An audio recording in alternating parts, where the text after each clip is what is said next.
Okay. All right. So I guess the first one, if you just want to introduce yourself, I have 4 questions. We ask the same ones for everyone we interview just to see how they differ and whatnot. So what is your relationship to Widener and GWS, and what are you currently doing? Yeah, so I started at Widener for undergrad in 2016. I entered as a bachelor's of social work student. And then I think it was the first week of my freshman year that I added on the GWS major. I think almost right when I learned that it was a thing. Right. Yeah. Cool. And what are you like currently doing, or are you doing whatever? Yeah, so I'm at the University of Pennsylvania right now. I am studying for a master's in social work with a macro concentration.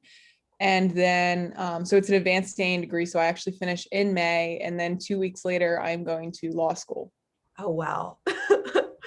You're going to be busy. That's interesting though. I know a couple of my friends in social work, like they're considering law school and whatnot. So I'm always interested in sort of where social work takes people and GWS. So that's very Yeah, interesting. yeah, social work is really, really broad. And then also adding, such a strength as GWS or any Right. gender studies, sociology studies type thing. It just adds so much to the policy and law world. Right. No, I can only imagine. I don't have a GWS minor or anything, but I'm working in arts and sciences this semester. But I took GWS 101 last semester along with human sexuality at the same time. So Good. it was like a whole semester and just really sparked my interest in everything. And me, now I'm like, oh, I should go to grad school for something. So very exciting to hear someone doing that. And so my next one is, what is your main interest in GWS, and when did you first know that you wanted to major in GWS when you got to Widener? I know you talked about it a little bit. Yeah, I think that I've always been interested in gendered politics, politics in general, social policy. I've always wanted to help women. In high school and later high school, I worked for a nonprofit as a mentor for younger high school women. And such a broad variety of topics that I knew I could get involved with. And if you have a passion for something, why not turn it into your career? Mm-hmm. And kind of going along with that, like how do you feel your life has intersected with GWS? I know if you want to talk, in law school or social work. I think that the biggest takeaway I have from this degree is a thought process. You have all the information from every other degree that you get, but this is something that intertwines with your work, your personal life, your career, your friends and family, the people you choose to be around. I Mhm. mean, I'm a bartender. How all the gendered implications that come along with that as Right. well. So I think that it's honestly just been a helpful lens for me to have to not only make me a better social worker and care provider, but also I think just a more ethical person all around when you're constantly putting situations through that filter, through that lens. Right. No, I totally agree with you there. I'm always surprised that GWS isn't kind of looped into like the initial gen eds at Widener. Like I think it's like soc and psychology, but I'm like, I feel like it's so relevant to any major. I mean, some like obviously align more, you know, clearly, but um, I don't know. I always just try and encourage people to do it, regardless of major or whatnot. I just feel like it's so applicable to everything.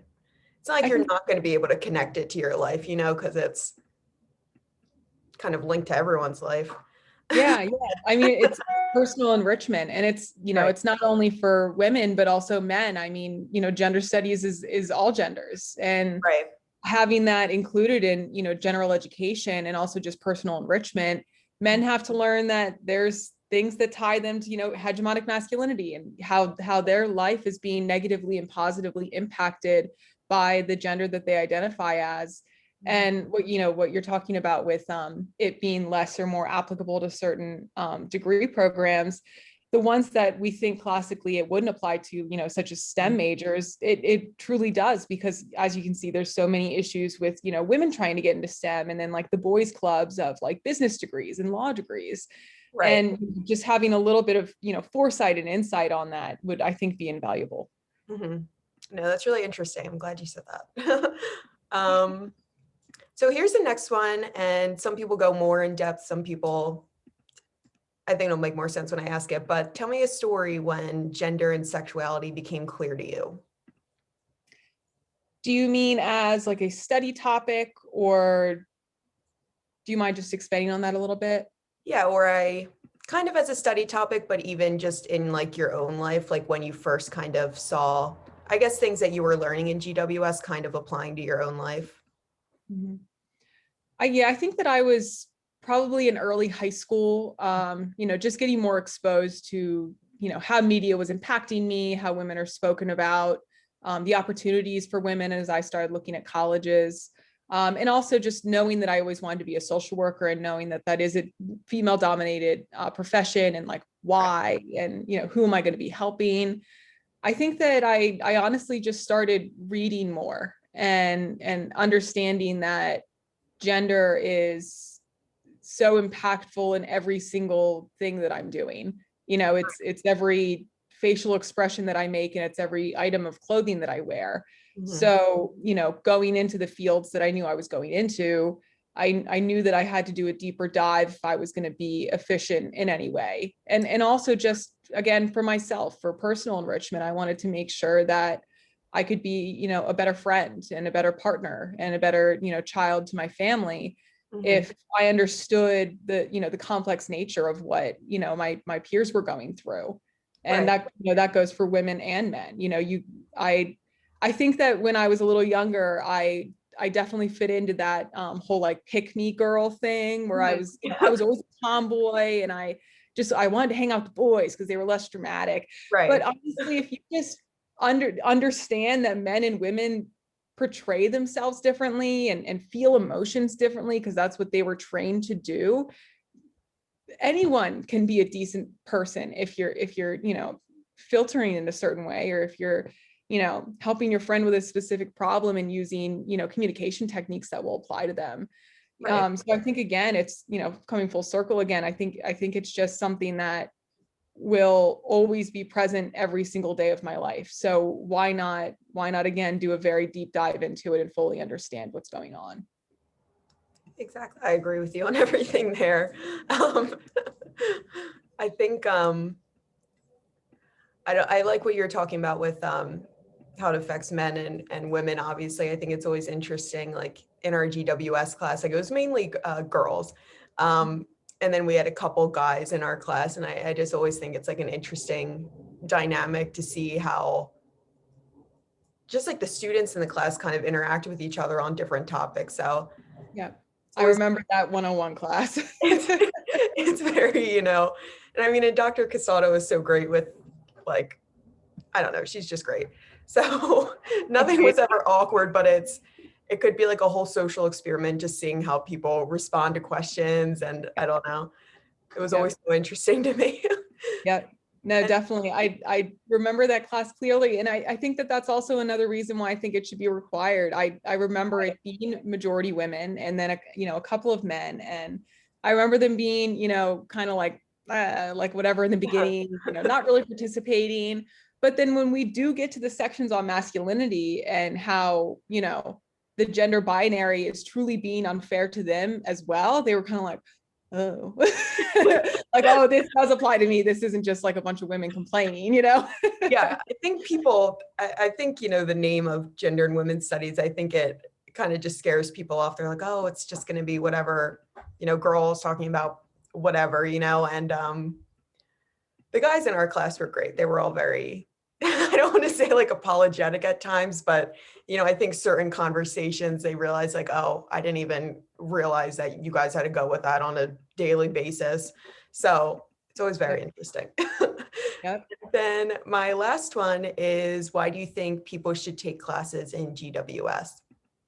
Yeah, I mean, you know, what we've been talking about Right. most of this time is it should be a general education requirement. You know, it is so interesting to me how men can walk through the world and not understand what women go through, but also walk through the world and understand that they've been conditioned to not portray their emotions, walk a certain way, act a certain way, go into fields that they don't want to go into, just because they're going to, look a certain way to other men. Mm-hmm.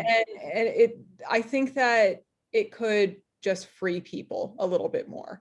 I think that, the whole concept of gender is a very lock and key thing, and Mm-hmm. it shouldn't be. And I think just a little bit of education, a 3-credit class could really change the perspective of a lot of men for the rest of their lives. Yeah. And sorry, I'm focusing on men a lot right now. I just No, you're finished good. a gender and social policy class, and we were talking about masculinity. So that's on the top of my brain right now. But also, obviously, for women to understand, what they're going through, and that a lot of the things they experience aren't okay, and that, they can, follow whatever they want, but also that this degree program is a very valid choice of career. I think a lot of people, jokes online and, whatever, oh, you have a gender studies degree, it's completely useless.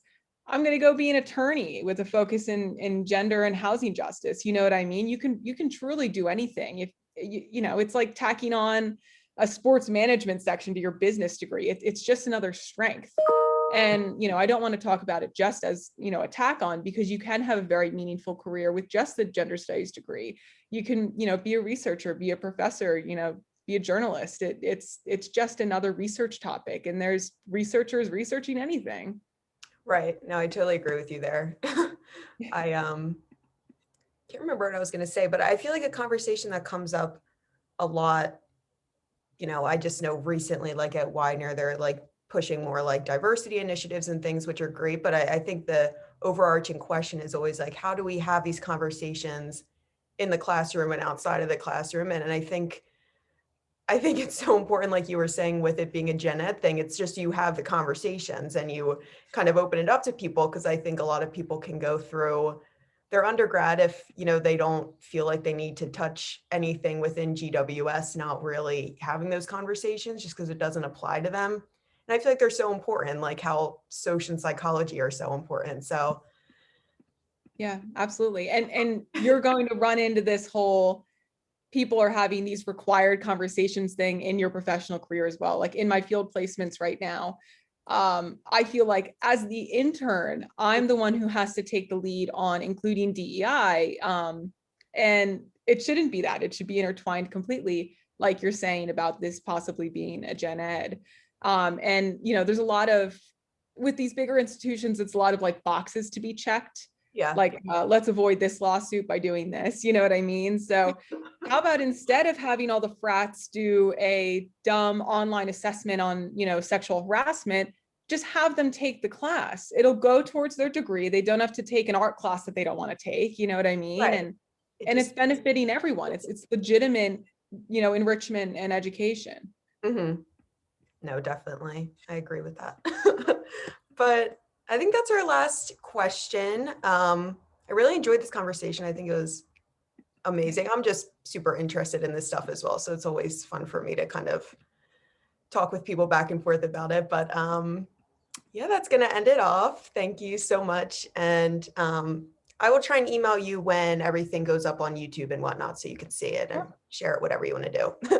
All right. Thank you. Have a good one. You as well.